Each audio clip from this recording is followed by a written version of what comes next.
Good day there once again, viewers. Your mate Kamikaze78 here, coming to you guys with some more Planetside 2 content. Today guys, we're going to be doing a pretty special weapon review, and not gonna lie, I actually thought this weapon review was never going to happen, simply because I haven't really started searching into the NSOs a lot yet, and there's a lot of grinding ahead of me to get the weapon that we're going to be talking about today.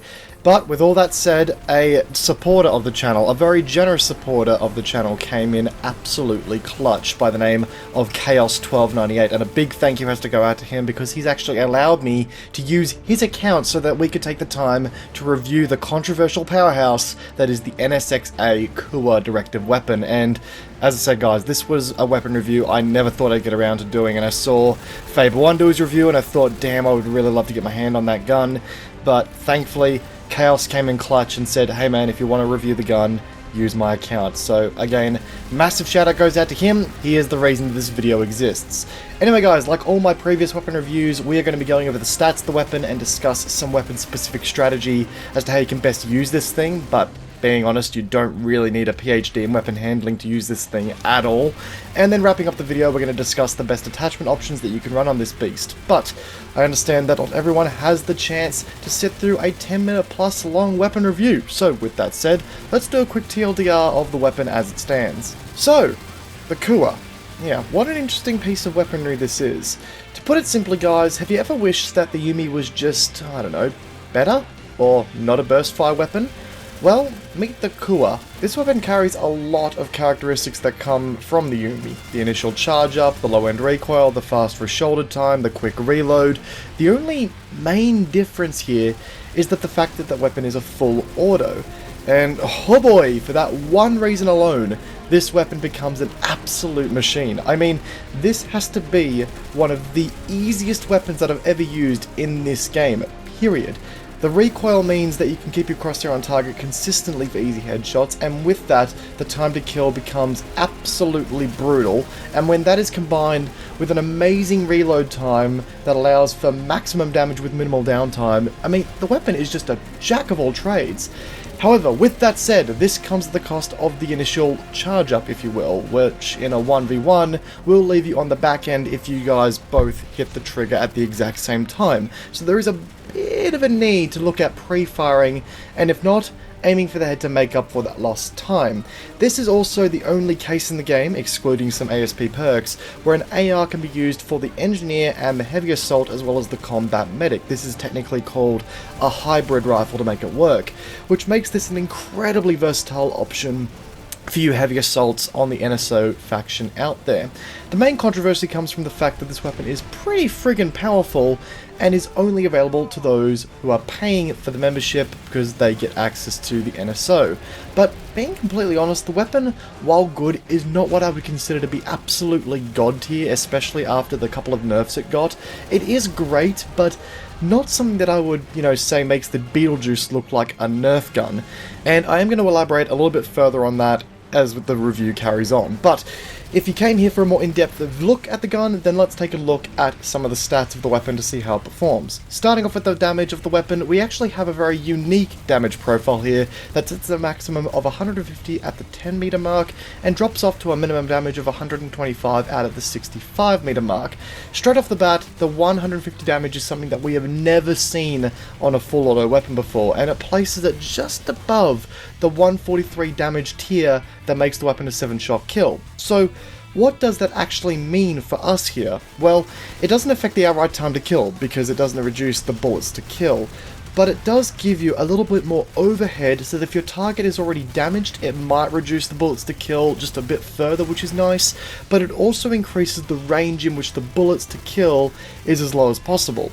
To elaborate, the maximum damage sees the weapon taking 7 shots to kill all the way out to 25.5 meters, and beyond that it drops to an 8-shot kill. So combine that with the 750 rounds per minute fire rate, or the 12.5 rounds per second, the weapon's theoretical time to kill sits at around about 0.48 seconds within the 25.5 meter mark, extending out to a 0.56 second time to kill out at the minimum range of 65 meters. Anyway, moving on from the damage of the weapon, let's take a look at the handling, which, if you know anything about NS weaponry, I think think you can see where this is going.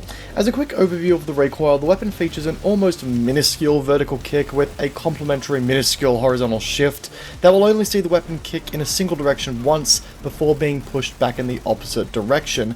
Now, on top of that, there is a very slight right-hand side tilt to the recoil, but nothing that can't be handled by a cheeky pull on your mouse down and to the left. Like, seriously, with this thing I saw myself overcompensating for recoil because it felt too light when compared to my normal NC weaponry. As far as the exact stats are concerned, the weapon has a 0.22 degree kick per shot on the vertical recoil, with, interestingly enough, a 0 times first shot multiplier, which means that the weapon has no extra kick for that first shot. Kinda like the damage model, I don't think I've ever seen this so far in an automatic weapon, but hey, always down for something new.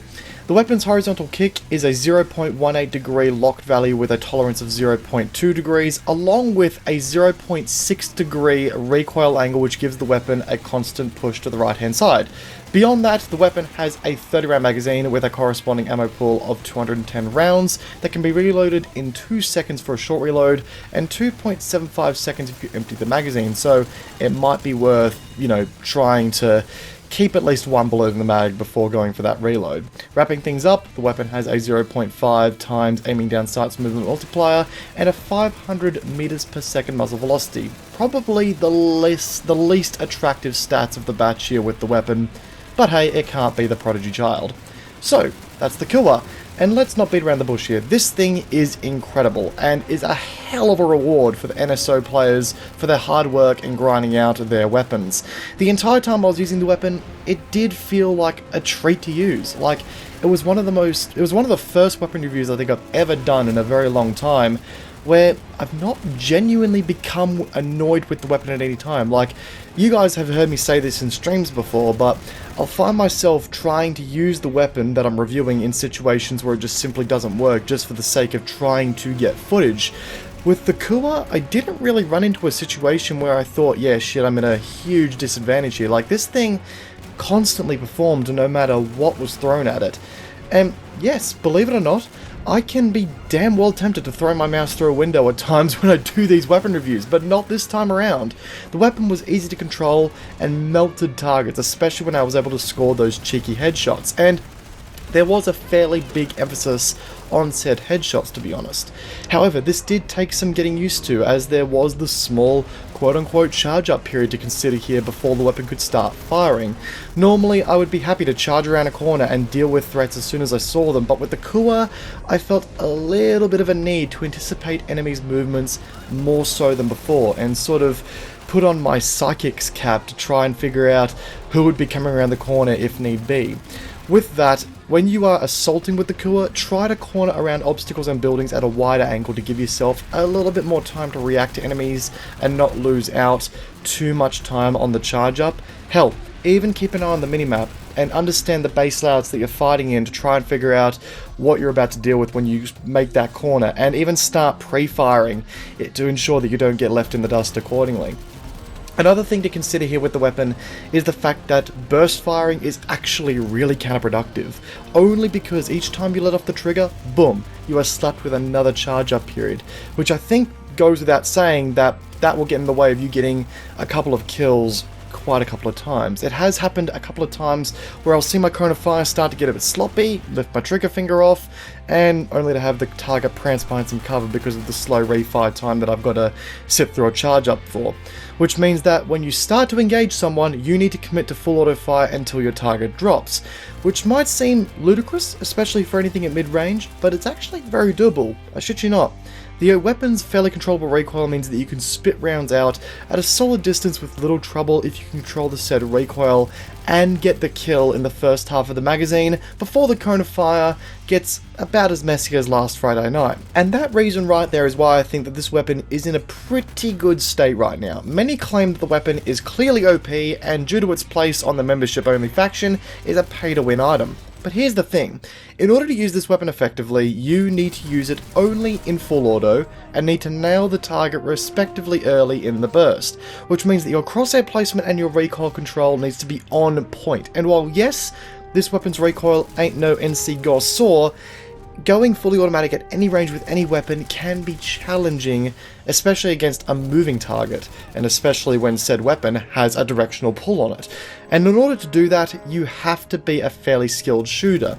The reason we see people dominating with a weapon like this is because the people who are paying for membership are most likely the people who are very experienced with the game's mechanics and can aim quite well, or are willing to learn the game's mechanics and therefore learn to aim quite well. So obviously, they are going to be able to pick up a gun like this, learn the niches, and make it work. And even in CQC, the gun is not the most powerful in the game. Shotguns and some SMG/carbines can make short work of anyone using this thing. Right now, I think it's just in a pretty good place and is a lot of fun to go for. A solid reward for you NSO players that are in the mix in this video. Just keep ammo in mind, because my lord does it burn through ammo constantly. There's quite a few instances where I was using this gun and I ran out of ammo. No word of a lie. So with all that in mind, guys, let's quickly discuss some of the attachment options for the Kuwa to wrap this video up. The weapon has access to 1x through to 4x optics, including the HSMV sight, compensator, flash suppressor, extended mag, forward grip, dark light flashlight, grenade launcher, smoke launcher, soft point ammunition, and high velocity ammunition. So, a lot of attachment options here. This is a very modular weapon. Personally, when it comes to optics, I found the sweet spot to be anywhere within 1x to 2x, because there is such a high emphasis on fully automatic fire with this thing. I think 3.4 optics is just going to be a little bit too disorientating in the long run. Now, to me, there's one primary build that you sort of put on the gun with the rest of the attachments, and if you're going to use this thing on something, say, like an engineer with a grenade bandolier loadout, then you can make a slight change. Firstly, I'd recommend going for the compensator, obviously to reduce that vertical kick and make the weapon just that little bit more controllable for the longer bursts. Forward grip, also as well, same sort of deal. And the soft point ammunition just to bump up that maximum damage range just that little bit further and give you just a little bit more breathing room on that sense as well. However, if you want to be a bit of a cheesy fucker and pull a grenade launcher and just start lobbing grenades, that's also a very good option here with this gun. And not to mention, you've still got a very competitive weapon, a very competitive main weapon if you run out of grenade launcher grenades. So I think if you're playing a supportive engineer role, this weapon's also fantastic to take, but I mainly tested this weapon out using the heavy assault and using the loadout that I've got listed on your screen currently, guys. Just keep that in mind. Anyway, guys, with all that said, that wraps up today's video discussing the Kuwa, the directive weapon, or one of the directive weapons available to the Nanosystems Operatives faction in Planetside 2. Once again, I've got to give a huge thank you out to Chaos1298 for allowing me to jump on his account and get this review done. Dude, you are the absolute real one. And if you end up coming to PAX, or if you end up at a meeting, I owe you a beer. Let's just put it that way. Guys, if you enjoyed today's video, a backhanding of that like button would be greatly appreciated. And if you find yourself new to the channel and you enjoyed today's video, a backhanding of that subscribe button would also be greatly appreciated. I'm looking at covering some other games in the future as well, guys. Things maybe like Overwatch, and maybe a little bit of Squad. I used to do a few Squad videos here and there, but Squad has definitely caught my attention again if you've been watching my streams lately, so we'll definitely be getting back into that. But Planetside 2 is still going to remain a core game. I just want to cover a bit more of a variety here too, guys. Once again, hope you enjoyed today's video. All social media links are in the description down below. I'll catch you guys all in the next video. Take care, guys. Have a good one. Bye-bye.